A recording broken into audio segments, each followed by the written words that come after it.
Scientists have proven that we form our first impression about someone within the first 7 seconds of meeting them. And there are definitely certain factors that can instantly make or break it.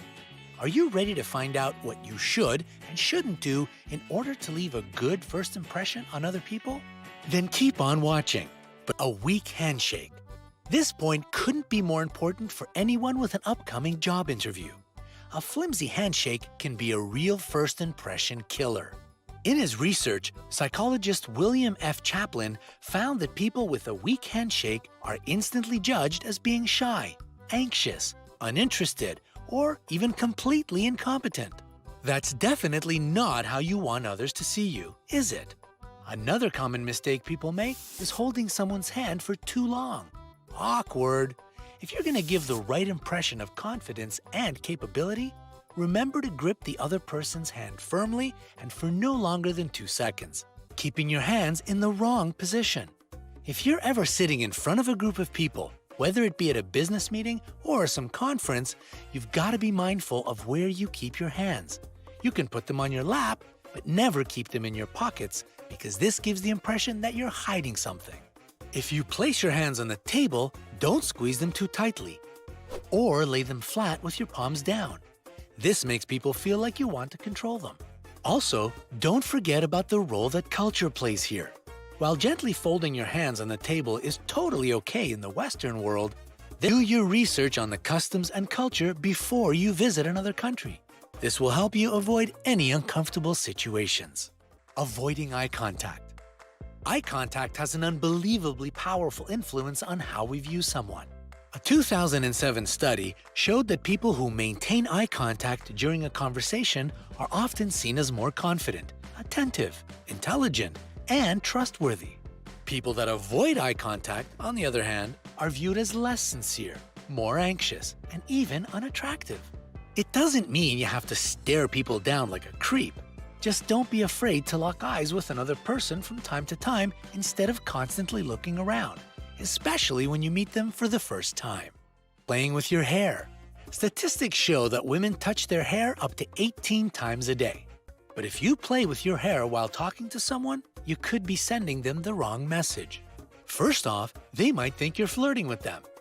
But more importantly, a person who toys with their hair during a conversation looks unconfident, anxious, and uncomfortable. Traits that are especially undesirable in official situations. And when playing with your hair becomes excessively repetitive, it can even be a sign of OCD. Try to kick this habit. It'll do you and your hair a lot of good. Invading someone's personal space. Just as there are certain lines you shouldn't cross when it comes to conversation topics, the same goes for personal space. Experts put it simply. The space between you and another person depends on your relationship and the situation. There's a certain distance for close friends and family, one for informal conversations and another for formal interactions. When it comes to meeting someone for the first time, keep a minimum of 4 feet between the two of you. If you stand too close to them, you may come off as aggressive. But if you stand too far away, you seem uninterested. Just try to find a happy medium and stick to it. Making distracting noises. We've all been in a room with someone who constantly taps their foot or fingers or drums their pen on the desk. And if you do any of these things, you're not only annoying everyone, no offense, you're also giving them the wrong impression about you. Tapping can indicate nervousness, irritation, or impatience. People might even think that you're purposely trying to irritate others or draw attention to yourself.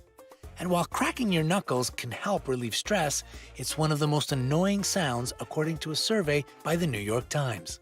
It can be nearly impossible to control nervous tapping, but you have to try, especially during important meetings or presentations. Constantly checking your phone.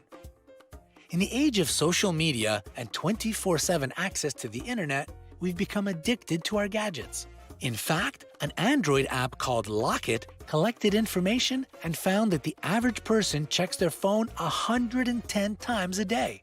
Even if you're just checking the time on your screen, it comes off as extremely impolite when you do it during a conversation. The other person gets the impression that they're boring you and you seem to have better things to do.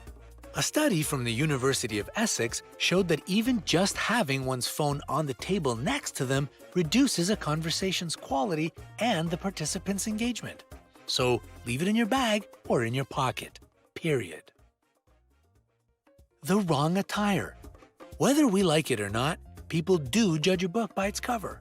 And remember, they do it within 7 seconds of setting eyes on us. There's not much you can say within this time, which proves that a lot of assumptions people make are based purely off of looks. In fact, statistics claim that 55% of the first impression is based on appearance. What's more, studies show that your height, weight, hair color, and makeup can even influence the size of your paycheck. So if you're meeting someone for the very first time, again, especially in more formal situations, try to be conservative in your choice of clothing.